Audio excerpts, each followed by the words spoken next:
2010 foi dos anos mais difíceis da minha vida inteira. E a história começa muito antes de 2010, começa em 2009.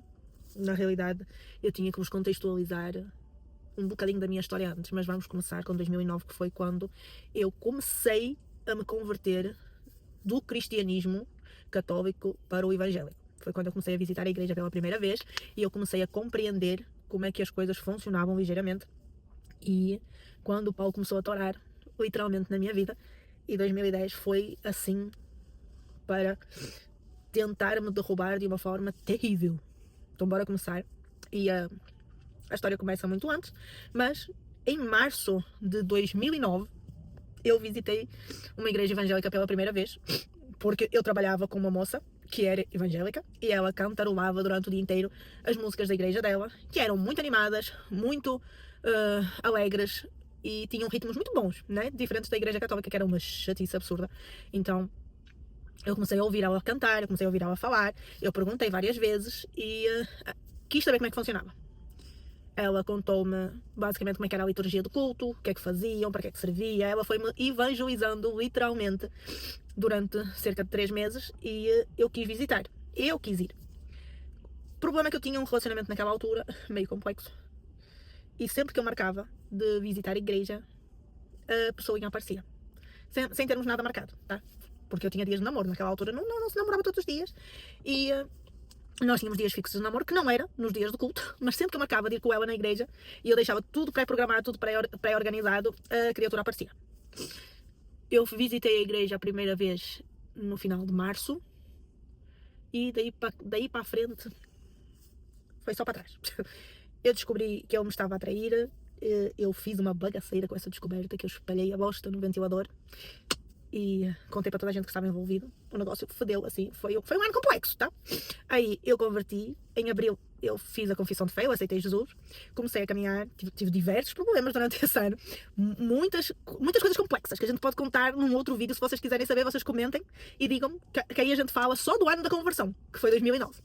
No entanto, em 2009, em outubro, e esse dia foi especial, 18 de outubro de 2009, eu batizei. E batizei eu, a minha mãe, o meu pai e os meus 2 irmãos, todos juntos. Porque durante esse ano todos começaram a ir junto comigo para a igreja. Primeiro foi o meu pai, que era muito complexo e a nossa relação não era a mais favorável. E porque ele estava doente, ele teve cancro durante quase 10 anos. E foram anos muito difíceis. Que para além do cancro ele tinha problemas alcoólicos. E eu não sabia lidar com isso e o respeito às vezes ficava um bocado à parte. Eu sei que eu tinha os meus erros e as minhas falhas. Foi um ano muito complexo. No entanto, ele converteu-se. 2009 e 2010 foi os anos mais complexos e ao mesmo tempo mais agradáveis que eu tive com o meu pai. Em 20 anos de idade que eu tinha na altura. Eu tinha 21 quando me converti. Então, ele batizou junto comigo, em outubro. Eu trabalhava a tempo inteiro como confeiteira na altura, num charco, uma confeitaria que tem em Gaia. Eu tinha que acompanhar, ajudar a minha mãe no acompanhamento ao hospital, tratamentos, cuidar dos meus irmãos, que eu tenho 2 irmãos mais novos.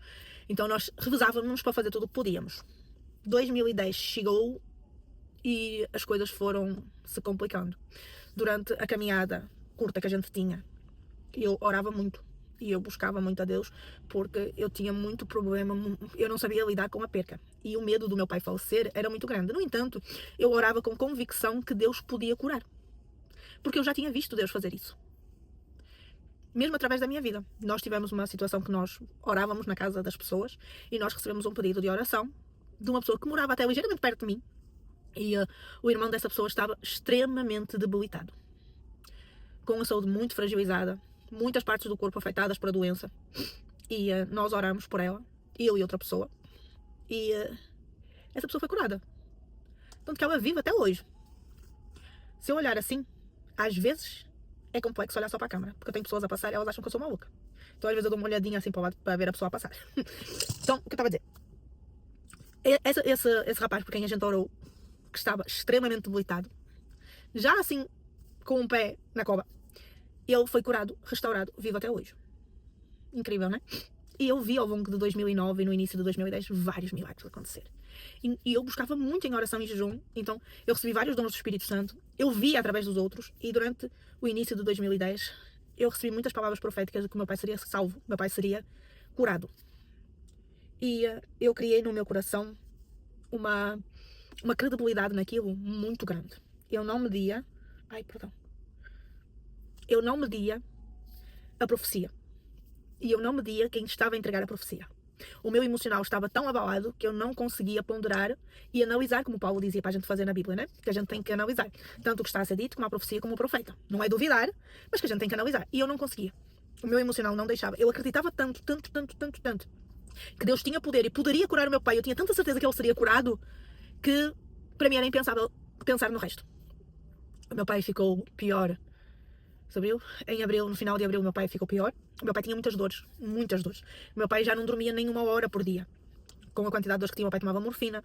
Era muito complexo. Mas em abril, ele piorou significativamente. Para além de ficar muito magro, ele começou a ter várias situações de deitar muito sangue para fora pela boca, né? Ter algumas hemorragias internas.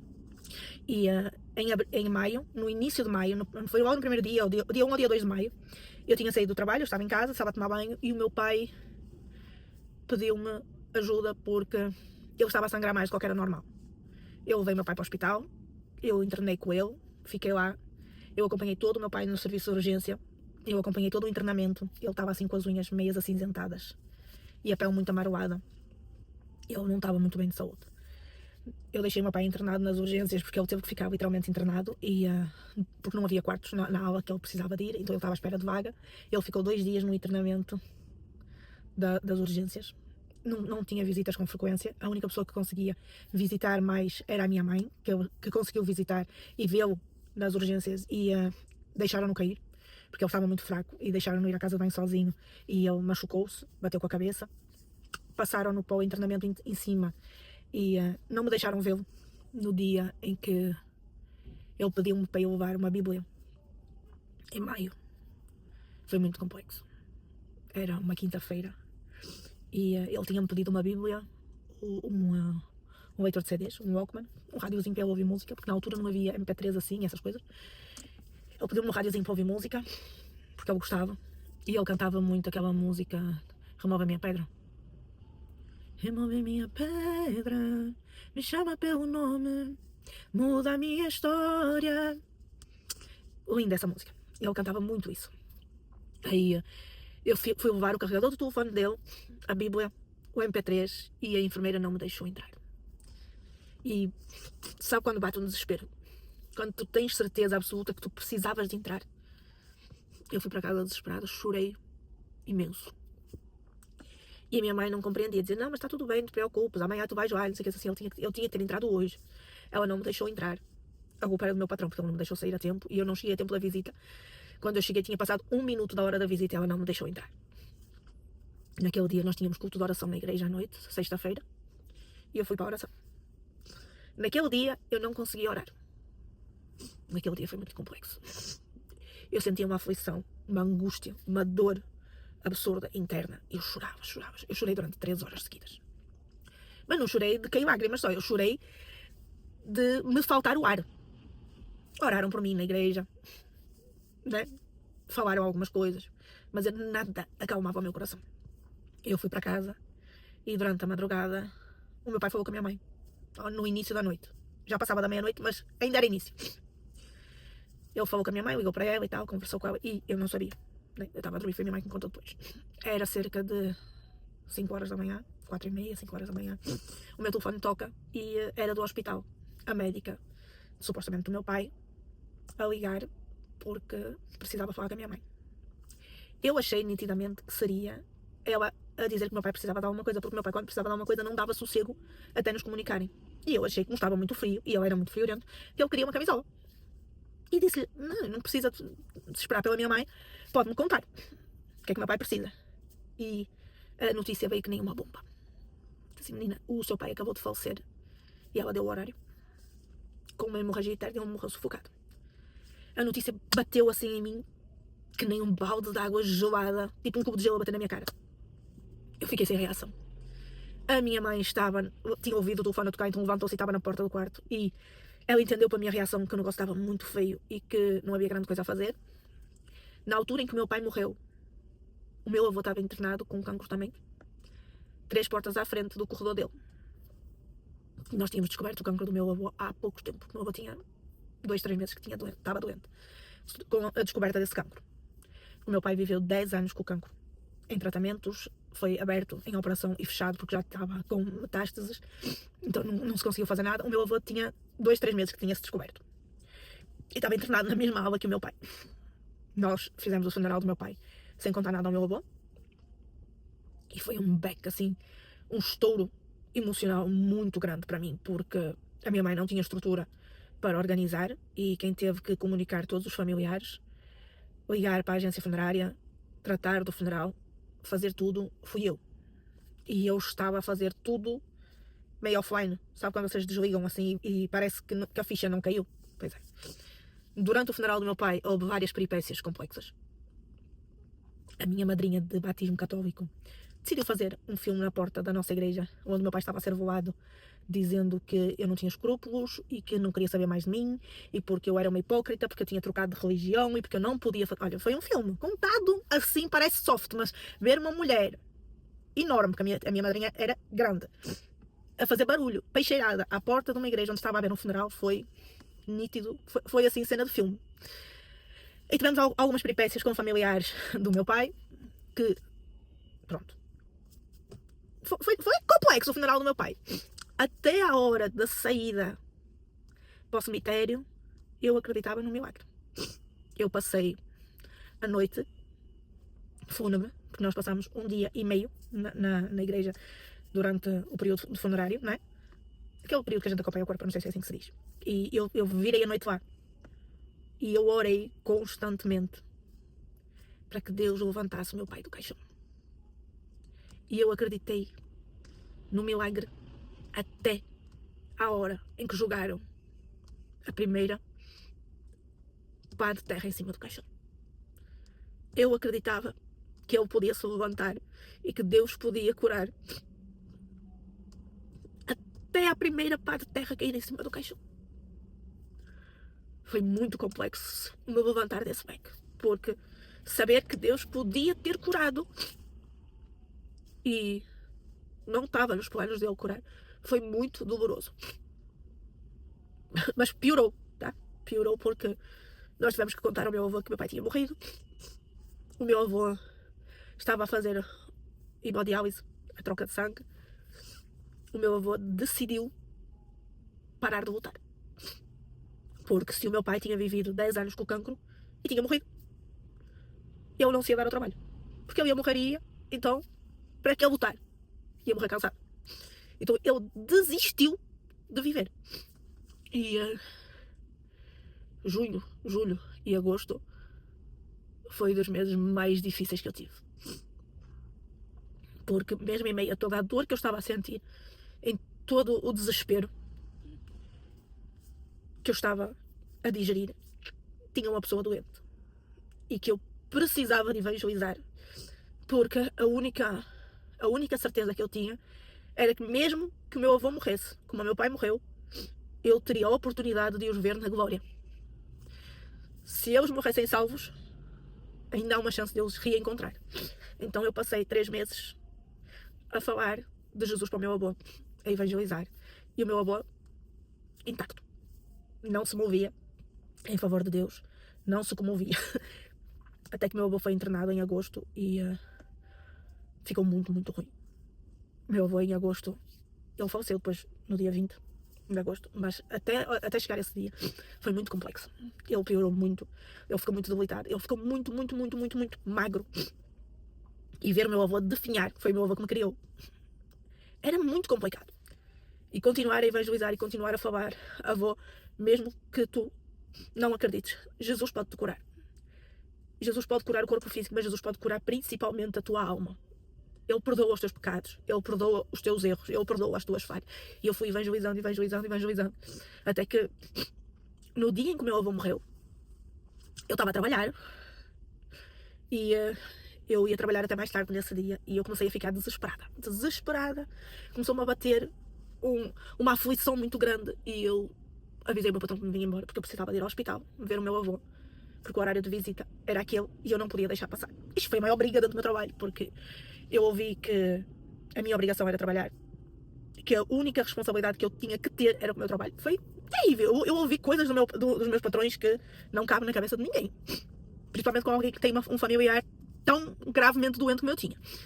Eu saí do meu trabalho, apanhei um bocado de trânsito, eu fiz um monte de asneira no trânsito naquele dia, para poder cortar o trânsito. Eu estacionei o carro muito mal estacionado e eu corri para o hospital, porque dentro de mim o Espírito Santo gritava: a tua última chance é hoje, porque ele vai ser levado. Eu corri para o hospital, o meu avô não falava e não se comunicava muito bem, já de tão debilitado que ele estava. E quando eu cheguei no quarto, a enfermeira ficou incrédula, porque ele estava lúcido. Ele não falava, porque ele não tinha forças para falar, mas ele estava sorridente, e ele estava extremamente acordado, e sempre que eu falava com ele, ele correspondia. Ele entendia-me e fazia questão de mostrar que estava a entender o que eu estava a falar, tanto que as enfermeiras ficaram incrédulas. Eu sentei, eu conversei com ele, eu orei com ele, eu cantei para ele e eu fiz o apelo. E o meu avô aceitou Jesus. Aceitou Jesus do jeito que conseguiu.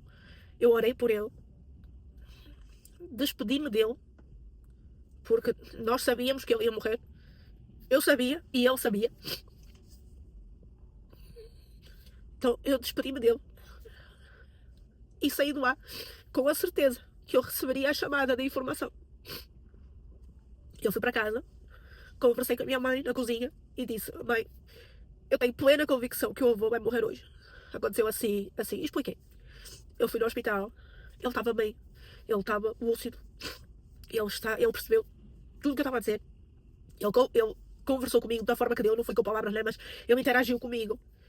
Eu fiz o apelo, ele aceitou Jesus, mas eu tenho certeza absoluta que vou ligar do hospital. Eu estou no quarto. Quando a notícia chegar, avisa. Eu fui para o quarto e eu chorei. Porque eu sabia que era mais uma perda, mais um beco que eu ia levar. Chegou, anoiteceu e a minha tia Fátima chegou com a notícia. Ela tinha estado no hospital depois de mim. Ele já não respondia, ele já não interagia, ele já não falou com ela, não a reconhecia. E a notícia da morte veio. Em 3 meses, eu perdi os 2 homens mais importantes da minha vida: o meu pai e o meu avô.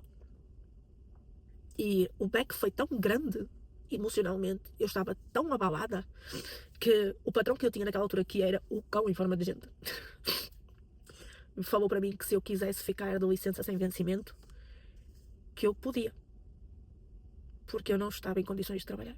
Eu estava extremamente debilitada e revoltada.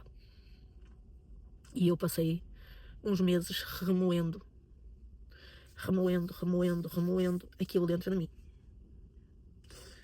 Depois que eles faleceram, em alguns meses, eu casei em fevereiro do ano a seguir. Foi muito complexo casar sem o meu pai e o meu avô. Foi o meu irmão mais novo que me levou ao altar, e a minha mãe e os meus irmãos afastaram-se e desviaram-se da presença de Deus e ficaram muitos anos afastados. A minha mãe está a voltar agora. Mas 2010 foi o ano mais difícil da minha vida, por causa das 2 perdas que eu tive, físicas, do meu pai e do meu avô, e das perdas que aconteceram em intermédios, porque o meu carro variava do nada. O meu carro foi assaltado. Foi uma combinação de fatores explosivamente difíceis. Mas o mais difícil foi eu ter visto Deus curar através da minha vida e eu não ter conseguido que Deus curasse os meus. Hoje eu entendo, né? Deus cura com propósito, não cura quem a gente quer. Não é por eu orar que Deus vai curar, mesmo eu tendo o dom de cura. Deus ter dado, né? Eu posso orar e Deus pode curar ou não curar, depende se está nos planos dele aquilo acontecer ou não. Mas na altura, para alguém que era nova convertida, que tinha menos de 6 meses de batizada, foi um pecado. Mas muitas coisas aconteceram para me fortalecer e eu vi Deus curar. Eu vi pessoas serem libertas, eu vi curas diante dos meus olhos acontecerem, grandiosas. E a convicção que fica no meu coração é que mesmo que eles tenham partido para a glória, mesmo que eles tenham falecido, nós nos reencontraremos de novo. E é isso que acalenta o meu coração, eu ter a plena convicção que eu estarei com eles novamente no paraíso, quando eu morrer ou quando eu for arrebatada. Mas eu tenho como os encontrar novamente se eu não me perder, se eu não me desviar, se eu não me afastar dos caminhos do Senhor.